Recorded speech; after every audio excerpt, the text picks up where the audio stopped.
Sasa tuna jumla ya vikundi maalum 280 vilivyokamilisha usajili na uishaji wa taarifa zao katika mfumo wa ununuzi wa umma, yani NeST.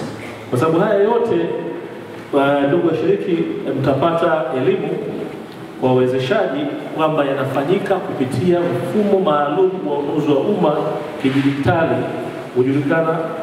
ujulikanao almaarufu kama NeST, ambapo vikundi hivyo vimepata tuzo ya mikataba zilizotolewa kwa makundi maalum. Jumla ya tuzo 440 zimeshatolewa kwa haya makundi maalum yaliyojiandikisha na kukamilisha uishaji wao, zenye thamani ya takriban shilingi bilioni 15. Miongoni mwao vikundi 163 sawa na 58% ni wanawake, na watu wenye mahitaji maalum ni vikundi 4 tu mpaka sasa ambavyo vimepata zabuni hizi, na wazee ni vikundi 17. Sasa kama unavyoona, kwanza usajili ni mdogo, vikundi 280, na mahitaji ni kwamba kikundi kiwe na kati ya watu 5 mpaka 20, na unaona bado kuna mwamko mdogo kwa vikundi vya watu wenye mahitaji maalum, kwa sababu ni vikundi 4 tu ambavyo vimeshasajiliwa, vimeshawisha taarifa zao na ambavyo vimepata zabuni na kufanya kazi na serikali. Na ndio maana PPRA tumeona tuna haja kubwa ya kukutana na viongozi wa jumuiya pamoja na chama, tukishirikiana na hizi wizara mbili kuongeza kasi. Tunapozungumzia 30% kutengwa kwa taasisi nunuzi zote, takriban ununuzi wa umma huko kati ya trilioni 20 na trilioni 25.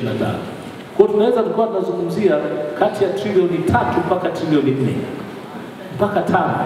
Kwa hiyo ni fedha nyingi ambazo serikali imezielekeza taasisi nunuzi kuhakikisha wanatengeneza kazi ambazo ndio kazi ambazo zinafanyika kila siku katika utekelezaji wa majukumu yao.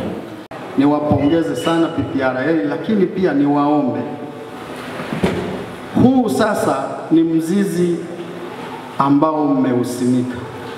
Sasa mzizi unapoanza kwenda chini, inakuja shina, hatimaye matawi. Maana yangu ni kwamba hiki mlichokianzisha sasa ni jambo ambalo linahitajika kwenye maeneo yote ya mikoa 26 ya Tanzania bara, na niwaombe bajeti zenu zitukumbuke, na Mungu awafanye hivyo ili mtukumbuke.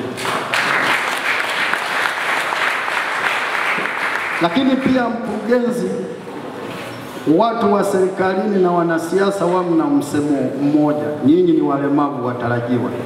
Basi mkayafanye haya kama kweli walemavu watarajiwa.